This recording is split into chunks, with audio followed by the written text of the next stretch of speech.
Bonjour à tous, je suis Magali Duchesne-Lachèvre, je suis conservateur du patrimoine au service historique de la Défense où je dirige la division de Cherbourg. Alors, je suis très heureuse d'intervenir dans le cadre de ces rencontres généalogiques au cours desquelles j'ai prévu d'évoquer des fonds d'archives qui sont assez mal connus et parfois difficiles à appréhender. Ce sont les fonds de justice maritime des ports de guerre. Alors pour les aborder, je commencerai par évoquer le plus brièvement possible, mais c'est complexe, le système judiciaire de la marine de guerre, pour ensuite donc m'attacher à l'organisation des fonds eux-mêmes et à leur contenu, à travers l'exemple des fonds de Cherbourg. La justice maritime militaire, c'est quelque chose c'est un objet assez complexe, et ce, dès l'Ancien Régime. Alors, sous l'Ancien Régime, c'est l'héritière de l'amirauté au Moyen Âge, hein, de la table de marbre que tout le monde connaît. Et elle est organisée, cette justice, par Colbert lorsqu'il réforme la marine. Elle connaît plusieurs remaniements dans la deuxième partie du XVIIIe siècle, mais l'esprit en reste le même. C'est plusieurs juridictions, théoriquement complémentaires, mais qui parfois se marchent sur les pieds, et éventuellement recouvrent également le périmètre des juridictions civiles, d'où des conflits dans tous les sens. En effet, la justice maritime a une particularité, c'est qu'elle est à la fois rationnée personnée et rationnée loci, pour parler juridique, c'est-à-dire qu'elle est rationnée personnée en fonction de la personne, donc elle concerne les gens qui sont des marins militaires, et rationnée loci, c'est-à-dire en fonction du lieu, donc elle concerne tous les crimes et délits par ailleurs commis dans l'arsenal, même par des civils. Alors, progressivement, elle va abandonner certaines de ses prérogatives sur les marins militaires, notamment lorsqu'ils commettent des délits de droit commun hors de l'arsenal. Cependant, elle va conserver la main sur tout ce qui concerne vraiment le militaire et surtout sur tout ce qui se passe dans les ports et arsenaux. Elle a donc pour ça plusieurs juridictions qui se divisent entre ce qu'on appelle la plume et l'épée, hein, c'est-à-dire la partie civile et la partie militaire vraiment de la marine. Donc la justice d'épée, la justice militaire qui dépend du commandant du port, enfin de la plus haute autorité militaire du port. Elle est composée de la justice des vaisseaux, donc ça c'est vraiment à bord. Donc tous les crimes commis à bord peuvent être jugés à bord. Dans les faits, c'est surtout la discipline, le maintien de l'ordre qui va être jugé à bord, parce que ça évidemment il faut que ce soit expéditif. Donc en général, ça se fait par des châtiments corporels, comme celui que vous voyez à l'écran. Vous voyez le supplice de la cale, donc on accroche quelqu'un à un cordage et on le plonge dans l'eau. C'est toujours très spectaculaire, parce que le but c'est aussi de montrer l'exemple, hein, quand même. Et puis, par contre, les faits plus graves sont généralement jugés à terre par un conseil de guerre. Donc, on met la personne au fer en attendant qu'elle soit jugée à terre. Ou par une cour martiale pour les officiers qui s'appelle un conseil de marine. Et puis, donc, à côté de cette justice de bord, hein, justice d'épée, on va voir la justice de plume, donc juridiction ordinaire de la marine, qui, elle, dépend de l'intendant du port. Elle se divise également en deux, entre la prévôté, qui sera ensuite la gendarmerie maritime, qui a pour rôle principal le maintien de la sécurité publique. Dans les faits, à la fin de l'Ancien Régime, elle a essentiellement un rôle de police. C'est-à-dire qu'elle va instruire les affaires, diligenter les enquêtes, rendre ses conclusions et puis maintenir l'ordre. Elle va très rarement juger. Et puis le tribunal civil de l'intendant de la marine, donc sous Colbert, lui, juge toutes les causes judiciaires du port militaire, sauf les plus graves qui sont réservées au Conseil de guerre. Et puis à partir de Choiseul, suite à des luttes d'influence, hein, entre épée et plume, les tribunaux civils sont censés ne juger que les délits. Dans les faits, on se rend compte qu'ils jugent beaucoup plus. Et en 1776, Sartine, ministre de la Marine, étend leur juridiction à nouveau à tous les crimes perpétrés dans l'enceinte de l'arsenal. Donc l'enceinte de l'arsenal, c'est pas que la partie construction, hein, c'est les magasins, les bureaux, les hôpitaux, le bagne. Donc voilà, c'est une vision un peu schématique, c'est beaucoup plus subtil que ça, bien sûr, mais je ne peux pas trop rentrer dans les détails. Mais on voit bien surtout donc qu'il y a des conflits entre civils et militaires. Il faut savoir également que le ministre de la Marine donne son avis. Il rend un avis également sur, notamment sur les peines capitales, et il a un pouvoir de décision qui est discrétionnaire. Parfois en bien d'ailleurs, hein, c'est pas toujours dans le mauvais sens. Mais donc il y a un arbitraire fort, hein, contre lequel les philosophes du XVIIIe siècle vont s'élever, hein. Ils s'élèvent contre l'arbitraire de la justice et notamment de cette justice militaire et de cette justice maritime. Donc la justice à l'époque, comme ensuite dans la première partie du XIXe siècle, qu'est-ce qu'elle fait, à quoi elle condamne? Eh bien, on l'a vu à des châtiments corporels, à des peines d'emprisonnement parfois, à ce qu'on appelle les galères à temps, c'est-à-dire les galères pour un certain temps, et dans les cas les plus graves, soit la pendaison, soit ce qu'on appelle la mort civile, c'est-à-dire les galères à vie ou le bannissement. Donc, la justice d'Ancien Régime, elle se caractérise par un arbitraire assez fort, axé sur la discipline, des châtiments qui ne sont pas symboliques et des conflits de juridiction fréquents. Alors ensuite vient la Révolution, et de façon assez étonnante, en fait, la Révolution ne va pas changer grand-chose. La justice maritime est l'un des très rares domaines où la Révolution ne va pas modifier en profondeur la situation. En fait, on crée des juridictions sous un autre nom, mais qui perpétuent le système d'Ancien Régime. C'est-à-dire qu'il va y avoir un code pénal des vaisseaux qui instaure un conseil martial. En fait, c'est un conseil de guerre, c'est juste qu'on l'a appelé conseil martial pour ne pas faire Ancien Régime. Et d'ailleurs, à partir de 1806, Napoléon l'appelle à nouveau conseil de guerre, qui fonctionne de la même façon, en partie à bord, en partie à terre. Et puis un code pénal des arsenaux, donc pour la partie qui correspondait à la juridiction de l'intendant sous l'Ancien Régime, donc avec un conseil d'administration pour les petits délits, les vols essentiellement, et pour les délits plus graves et les crimes, une cour martiale qui, sous Napoléon, devient tribunal maritime, et qui va exister pour le coup jusqu'en 1958. Donc pas vraiment de volonté de réformer, des petits textes d'ajustement par-ci par-là qui s'empilent, il y en a une vingtaine hein, à la fin de la Révolution, plus ou moins bien empilés d'ailleurs. La Restauration continue sur cette lancée, elle cherche des solutions, crée des commissions pour étudier l'éventualité d'une réforme, mais sans vraiment réformer. Elle remplace là aussi les mots par d'autres, elle crée des conseils de guerre permanents. Par contre, elle crée des conseils de révision, donc ça, ce sont des conseils qui vont estimer si oui ou non on peut faire appel. Et puis donc des tribunaux maritimes toujours. Par contre, elle va multiplier les juridictions. Il va y avoir un tribunal spécifique pour le bagne, un autre spécifique pour les désertions, etc. Donc, c'est toujours très complexe. Et puis en 1848, après la révolution de 1848 et l'avènement de la Deuxième République, le ministre de la Marine n'est plus un militaire, c'est un civil. C'est François Arago, donc un scientifique, et il a des idées très humanistes. Donc il veut humaniser la marine et notamment la justice maritime. Pour ça, il va supprimer les châtiments corporels. C'est extrêmement novateur. En 1848, aucune marine n'a supprimé les châtiments corporels à part la France. Et ça paraît même très très étonnant, très exotique aux autres marines des autres pays. Il supprime aussi, on le sait, l'esclavage, puisque c'est lui, hein, le ministre de la Marine et des colonies. Il amnistie les déserteurs. Donc voilà, il prend quelques réformes très progressistes, mais il ne réforme pas la marine elle-même, la justice militaire elle-même. Il va lancer une commission en 1851 qui va publier un projet de code de justice pour l'armée navale, très progressiste lui aussi, mais qui finalement ne va pas être adopté. Et puis en 1858 va enfin avoir lieu donc une grande réforme de la justice maritime, le nouveau code de justice maritime pour l'armée de mer. Donc ce code, il s'inspire de celui de 1851, mais il est beaucoup plus conservateur quand même. On revient toujours sur l'idée d'un conseil de guerre d'un côté et d'un tribunal maritime de l'autre. Alors, il est très discuté, ce tribunal maritime. Le conseil de guerre, il n'est pas très discuté parce que voilà, l'état militaire fait il y a besoin d'une juridiction particulière parce qu'il y a des choses qui ne sont des infractions que dans l'état militaire, par exemple le fait de ne pas saluer ou des choses comme ça. Donc il faut effectivement un conseil de guerre, et puis quand il y a la guerre, il faut aussi pouvoir juger de façon extraordinaire. Le tribunal maritime, en revanche, donc, qui est va essentiellement appliquer sa justice sur les ouvriers des arsenaux, il est discuté, mais quand même, globalement, on estime que la population des arsenaux, comme c'est une population ouvrière, donc une population agitée, qui en plus touche quand même à des choses qui sont assez sensibles, mérite cette juridiction particulière. Alors cette justice maritime, elle se veut quand même proche de la justice classique, hein, donc elle a une volonté d'équité, d'impartialité. Je vous en montre ici un exemple, hein, là c'est dans la mention des témoins. Donc les témoins prêtent serment de parler sans haine et sans crainte, jurent de dire la vérité, toute la vérité, rien que la vérité, déclarent n'être parents alliés ni domestiques du plaignant ni du prévenu. Donc il y a cet effort de neutralité qu'on retrouve dans la justice classique, qui est présent dans la justice militaire. C'est aussi une justice très scrupuleuse dans l'instruction et qui s'intéresse à tout. Là, je vous en montre un exemple. Vous voyez marqué en bas à gauche, affaire insignifiante. Oui, en fait, c'est quelque chose de très très insignifiant. Je vous en fais grâce. En gros, ils ont trouvé un morceau de bois dans l'arsenal et donc ils l'ont mesuré, ils ont regardé ce que c'était, ils se sont demandé d'où il venait.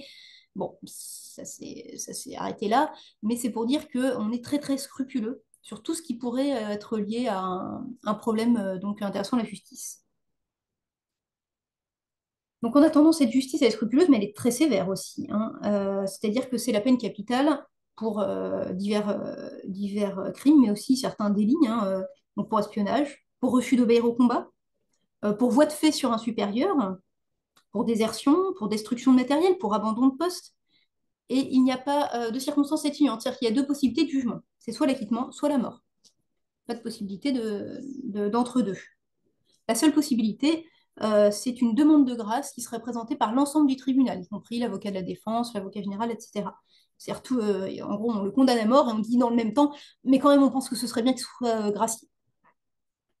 Et puis, quand même, on peut faire appel aussi, et parfois avec succès. Je vais vous montrer un exemple ici. L'affaire Riboulet-Benoît. Donc, Riboulet et Benoît, ce sont donc deux fusiliers qui ont été condamnés à la peine de mort pour voie de fait sur un supérieur. Vous voyez ici, hein, marqué, donc jugement, condamné à la peine de mort. Donc voilà, ils sont quasiment à l'unanimité jugés coupables. Et donc tout à la fin de l'acte de jugement, on nous dit qu'on leur a demandé s'ils voulaient se pourvoir en révision, c'est-à-dire en cassation, en appel, si vous voulez. Et donc oui, ils veulent se pourvoir, ils sont condamnés à mort, donc ils n'ont plus rien à perdre, évidemment. Donc l'affaire est portée devant le conseil de révision, qui va juger si oui ou non on peut effectivement recevoir cet appel. Et alors, le conseil de révision, de façon assez étonnante, va dire oui, oui, tout à fait. En fait, il va annuler le jugement pour un vice de forme. Le vice de forme, c'est quoi? Eh bien, c'est que le capitaine de vaisseau Alain, qui a présidé le premier conseil de guerre, en fait, a été nommé, donc le conseil de guerre a eu lieu le 9 août, et en fait, il a été nommé le 8 août aux fonctions de major de la marine, ce qui fait donc de lui un chef d'état-major de division. Or, vous le voyez marqué, le chef d'état-major d'une division ne peut être membre des conseils de guerre ni du comité de révision. Donc, pour à un jour près, il y a violation de la loi. Et donc, le jugement est annulé. Il est probable que le capitaine de vaisseau Alain ne savait même pas qu'il était nommé à cette date-là. Mais de fait, voilà, il a été nommé un jour avant, et donc le jugement est caduc. Et donc, ils sont jugés par le deuxième conseil de guerre, parce qu'il y a toujours deux conseils de guerre dans les ports, le deuxième servant uniquement à l'appel, en fait, hein. Et alors, de façon étonnante, ce deuxième jugement, on voit marqué la deuxième ligne, va les acquitter. Euh, on voit marqué ici que donc ils sont acquittés. Le Conseil de guerre déclare à la majorité de 4 voix contre 3 que donc non, le sieur Riboulet n'est pas coupable. Et alors à la majorité de faveur de 3 voix contre 4 que Benoît n'est pas coupable. Apparemment, il était un peu plus. Donc la majorité de faveur, vous allez me dire 3 voix contre 4, c'est pas une majorité. C'est ce qu'on appelle une majorité de faveur, c'est-à-dire qu'en droit, lorsque la peine est défavorable en fait lorsque le jugement est défavorable au prévenu, il faut un peu plus qu'une majorité. C'est-à-dire qu'en clair, là, il y avait 4 voix qui voulaient le condamner, il en aurait probablement fallu 5 ou 6 pour que ça marche. On appelle ça donc une majorité de faveur. C'est un peu curieux, mais c'est comme ça. Et donc voilà, donc ils l'ont échappé belle, puisque donc là, bah, ils sont acquittés et acquittés, hein. Il n'y a pas de punition, il n'y a rien, ils repartent libres. Pour un vice de forme, pour une nomination à un jour près, ils ont sauvé leur tête. C'est un cas assez étonnant, mais c'est pour vous montrer que donc, cette possibilité d'appel, elle peut parfois être utile. Donc voilà, je vais en finir avec l'histoire de la justice maritime. En 1938, une réforme va refondre toutes ces juridictions qui sont très critiquées en une seule, qui est le tribunal maritime. Et en 1958, lorsqu'on crée le ministère de la Défense, et donc le ministère de la Marine disparaît, la justice maritime est fondue dans la justice militaire, dont les prérogatives sont beaucoup moins étendues et sont vraiment pour le coup rationnées personnelles, c'est-à-dire uniquement liées à l'état militaire. Donc voilà pour cet aperçu qui, je suis désolée, était un peu fastidieux. Donc ce qu'il faut retenir, voilà, c'est que globalement, pendant tout le cours du 19e, on va avoir des conseils de guerre pour tout ce qui concerne le militaire, les bateaux et les opérations, et le tribunal maritime pour ce qui concerne l'arsenal. Donc comme vous en doutez, tout ça génère beaucoup de papier, comme toujours la justice. Et donc tous ces fonds vont se retrouver dans une série, dans tous les fonds portuaires du SHD, c'est la même série qui est consacré à la justice maritime, mais aussi à tout ce qui va avec, c'est-à-dire les prisons, les bagnes, les galères, voire la gendarmerie maritime. Ce n'est pas le cas dans tous les ports, mais dans beaucoup, la gendarmerie maritime s'y trouve aussi, puisqu'elle est héritière de la prévôté et donc en charge du maintien de l'ordre. Donc cette série, c'est la série O. Vous savez que les séries du SHD sont alphabétiques, comme les séries d'archives départementales. Et cette série O se subdivise en sous-séries qui, elles, vont différer selon les ports.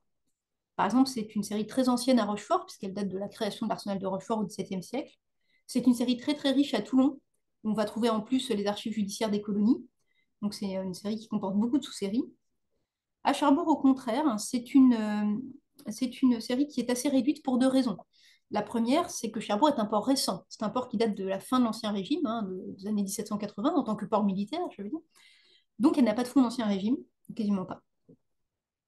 Et puis, Cherbourg a eu un bagne, mais elle ne conserve pas les archives de son bagne, ni du bagne d'Anvers, qui était pourtant dans sa juridiction, puisque en fait, c'était des espèces de sous-bagnes du bagne de Brest, de délégation du bagne de Brest, et donc les archives sont concentrées à Brest avec les fonds du bagne de Brest. C'est donc une série à Cherbourg qui est très ramassée sur la justice maritime du 19e et du début du 20e siècle. C'est un fonds qui s'est constitué laborieusement, ça se sent dans la façon dont il a été élaboré, et qui n'a jamais été vraiment classé. C'est-à-dire qu'il a été décrit, on a appris chaque boîte et on a dit dans les années 50, bah, là-dedans il y a tel document, mais on n'a jamais cherché à rationaliser tout ça intellectuellement. Donc on va y trouver des grandes séries, on va y trouver de la correspondance, là vous voyez un exemple, hein, 10 minutes de jugement, mais on va trouver aussi tout un bric-à-brac en fait dans une sous-série, qui est la sous-série 6O, qui va contenir beaucoup de choses disparates, notamment alors beaucoup de registres synthétiques qui sont pourtant très utiles, hein, qui vont être des sommaires, des listes de jugements, etc., qui vont permettre ensuite de naviguer dans les autres sous-séries, ainsi que quelques registres plus anciens. Il y a quelques registres d'époque napoléonienne, je vous en montre un exemple, là, qui concerne surtout des forçats. Un petit fonds de justice des vaisseaux, de justice de bord, hein, comme ça. Donc vous voyez, la justice de bord, c'est souvent des formulaires. Donc là, c'est à bord du Volta. Donc ils ont créé un conseil de guerre sur le Volta pour juger un matelot qui s'est rendu coupable de voies de fait sur une cabaretière dans une escale. Donc, euh, donc voilà, on va remplir ce genre de documents pour pouvoir lui administrer une punition. Et puis on trouve aussi des registres assez originaux qui vont aller un peu au-delà de la justice militaire, qui sont des registres de main courante. Donc la main courante, voilà, ça ressemble à ça, c'est vraiment un cahier où on va noter tout ce qui se passe dans l'arsenal. Et tout ce qui se passe, ça n'est pas que des vols, des punitions, des choses comme ça. C'est aussi beaucoup des accidents du travail, en fait. On le voit, hein, si on prend au hasard Mouchel, Auguste, s'est fait accidentellement une entorse au bras droit, je crois. Donc voilà, ça peut être des choses comme ça qui sont intéressantes et qui n'ont rien à voir avec la justice. Et puis, donc, tout ce qui est mentionné en rouge à droite, ça va être des petites punitions là qui sont des punitions prévôtales, c'est-à-dire chose qui est administrée directement. Hein. Il n'y a pas de jugement pour ça. 12 heures de prison, 24 heures de prison, 4 jours de prison. Alors, en général, c'est des gens qui sont partis avec quelque chose. À la sortie de l'arsenal, on leur a trouvé alors souvent du coton, un peu de linge, enfin, ils ont piqué un petit truc à l'arsenal et voilà. Bah, il y en a un qui a piqué de la bougie tout en bas, Truffert. Donc lui, il est soumis à la discipline de son commandant. Donc c'est au commandant de décider de ce qu'il va en faire.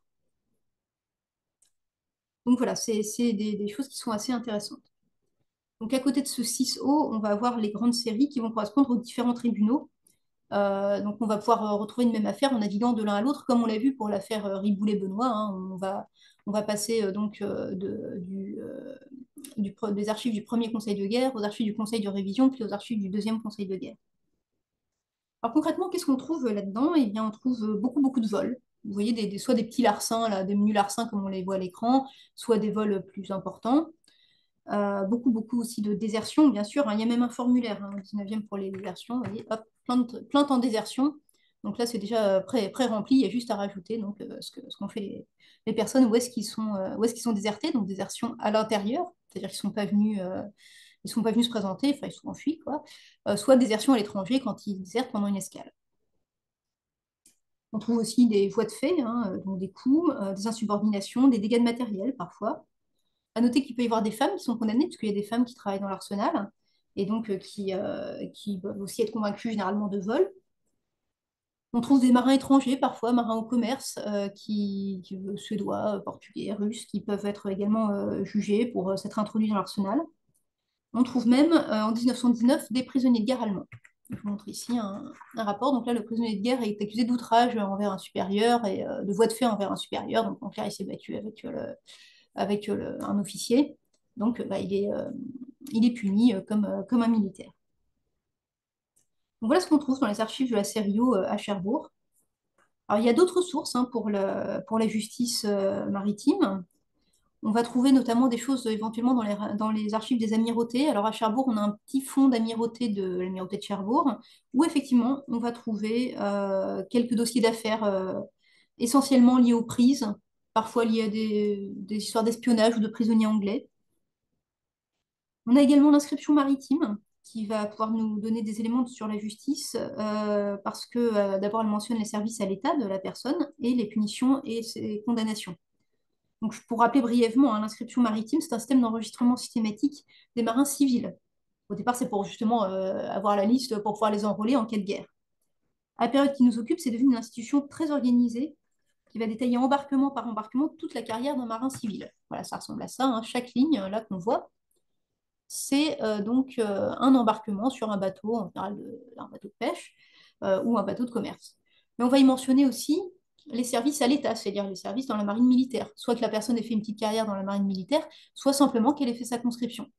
Alors ça peut être très succinct, des fois c'est juste marqué, voilà, elle est partie 10 mois à l'État. Et puis des fois ça va être plus détaillé, il est allé à la première division à Cherbourg, après la deuxième division à Brest, après il est embarqué sur le Volta, etc. Donc tout ça pour consigner le nombre de jours de mer qu'il a fait. Et puis, donc cette matricule, elle est tenue par la marine militaire, hein.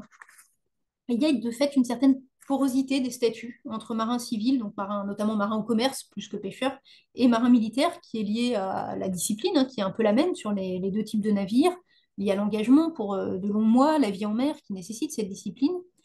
Ce qui fait qu'un matelot civil au commerce a presque un statut militaire, donc il a un uniforme, il y a des grades, et donc quand il est puni, eh bien, les peines se purgent sur des bâtiments de l'État, des bâtiments militaires, où il est condamné à servir un certain nombre de mois à demi-solde ou deux tiers de solde.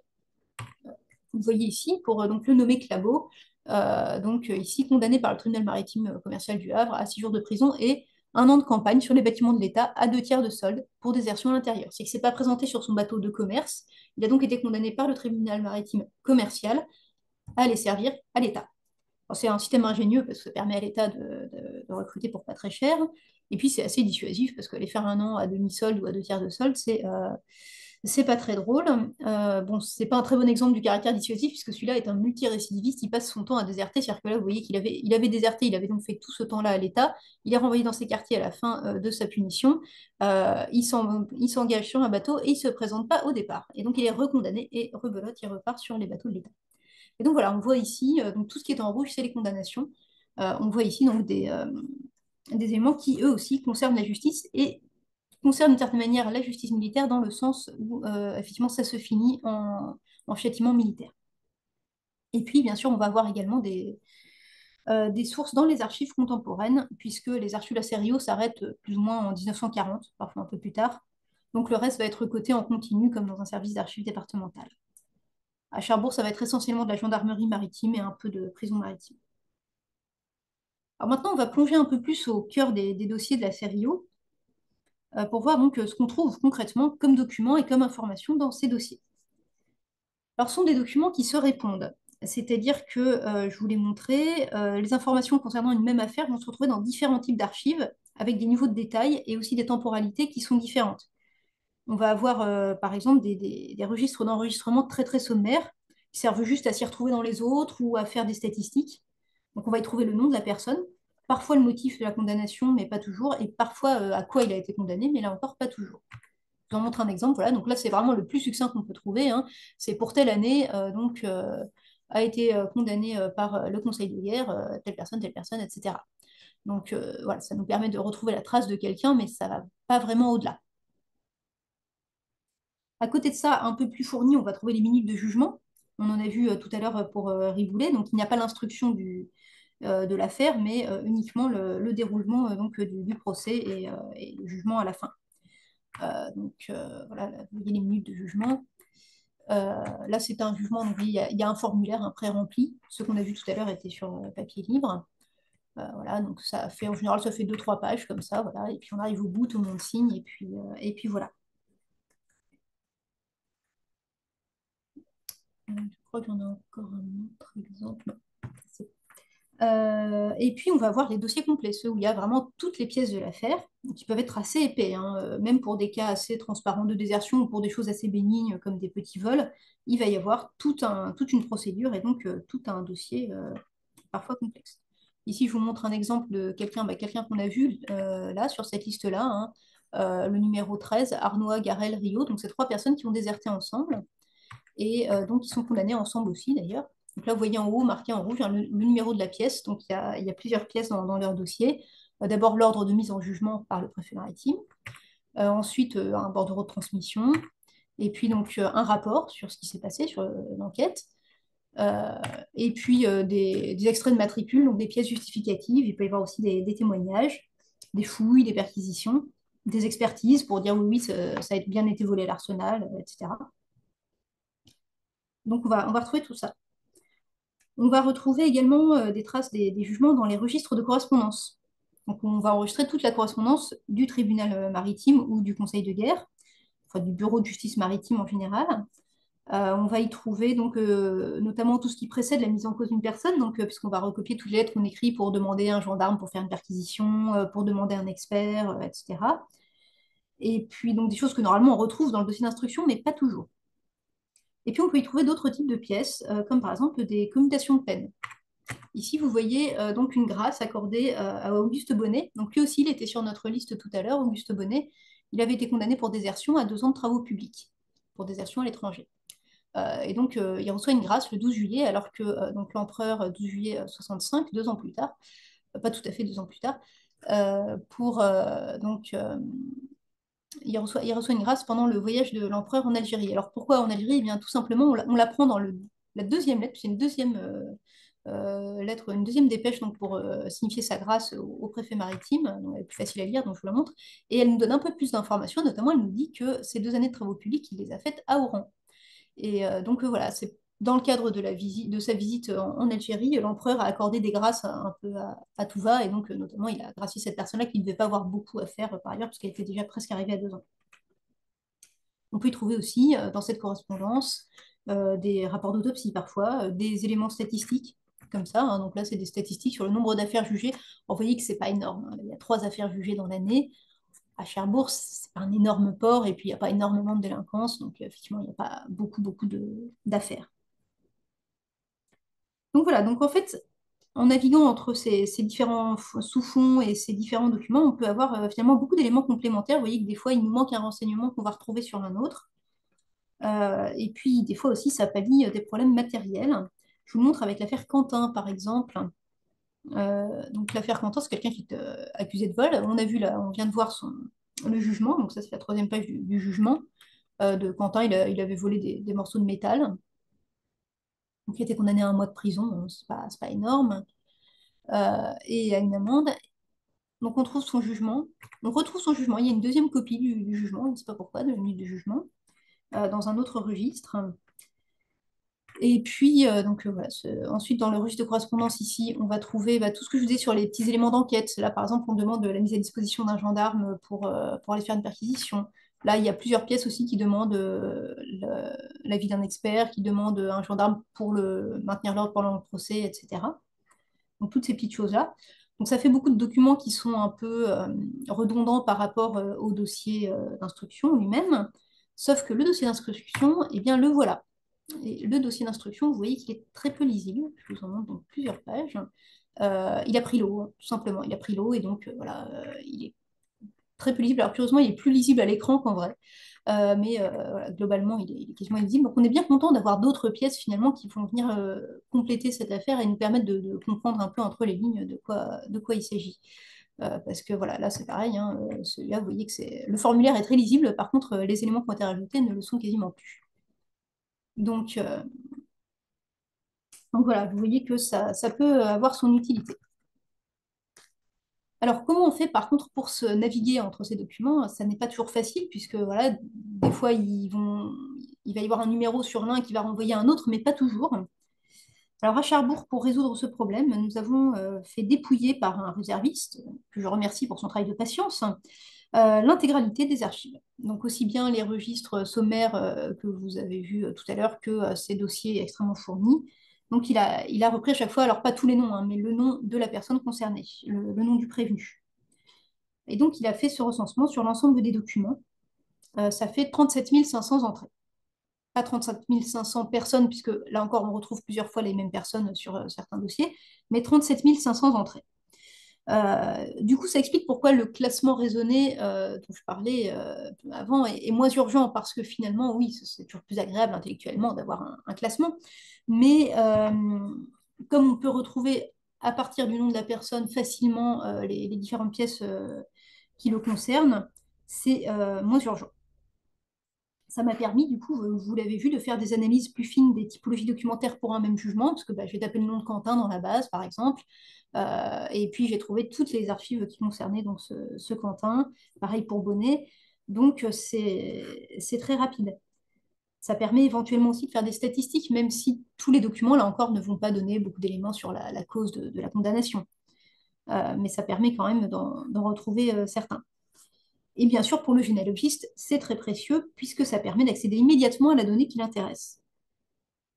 Alors, je vous dis tout de suite, cette base, qui est une base Excel, hein, toute simple, n'est pas destinée à être mise en ligne dans l'immédiat, parce que c'est une base un peu protéiforme, du coup, qui mériterait une harmonisation, un toilettage, une relecture. Et comme je vous le disais, il y a 37 500 entrées, donc ce serait un travail extrêmement long que malheureusement nous n'avons pas la possibilité de faire. Donc ça reste un document de travail. Néanmoins, il est extrêmement précieux. Il nous permet de répondre du tac au tac à quelqu'un qui nous poserait une question sur un condamné. Il permet en salle de lecture à nos lecteurs, donc c'est consultable, ils peuvent aller chercher directement dedans. Et il faut noter que c'est d'autant plus utile que une grande partie de ces gens qui sont prévenus, qui sont condamnés par la justice maritime, sont des professionnels de la marine, qu'ils soient marins militaires ou ouvriers de l'arsenal. Et donc, ils ont probablement un dossier ailleurs dans nos fonds. Ils peuvent avoir effectivement un dossier matriculaire d'ouvrier, ils peuvent avoir une matricule militaire. Et donc, la base peut constituer un point de départ intéressant, parce que dans les archives de jugement, on va retrouver éventuellement le numéro de matricule qui permet de retrouver plus facilement l'ouvrier, ou des éléments sur les bâtiments sur lesquels a embarqué le militaire, qui vont permettre ensuite d'aller voir les rôles d'équipage pour en savoir un peu plus sur les bâtiments en question. Donc voilà, donc ce sont c'est une base qui peut vraiment permettre de faire de la justice maritime un point de départ pour une recherche nominative. Donc pour conclure, car le temps passe, ces fonds de la série O sont des fonds qui sont un peu rébarbatifs, essentiellement en raison de la complexité du système judiciaire maritime, mais ils peuvent se révéler également très très riches, aussi bien pour le généalogiste que pour le chercheur, et ils méritent vraiment d'être davantage exploités, ce que nous avons souhaité faciliter à Cherbourg par la constitution donc de cette base nominative, mais qui bien sûr reste possible également dans les autres ports de la marine par des instruments de recherche performants et élaborés. Je vous remercie.